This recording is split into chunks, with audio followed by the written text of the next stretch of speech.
Hello guys, welcome back to the channel. In today's video, I'm gonna show you how to set up a new Google account on Android device.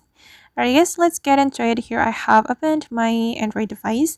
Then first of all, we can go to our settings. Click on the settings application to open it. Then we're gonna scroll down until we find account and backup. Click on this option. And here you can choose manage accounts. Okay, then you can scroll down until you find the add account button right here. Click on this button, and since we want to set up a new Google account, we can select Google.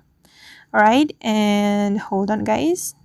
Okay, and here we can sign in with our Google account if we have already created a Google account on our phone.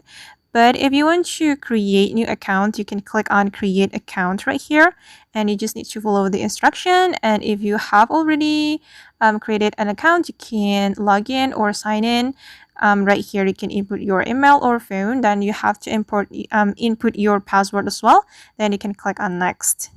Alright guys, and that's how we can set up a new Google account on Android phone. I hope this tutorial will be useful for you. Thank you so much for watching, and see you on the next video.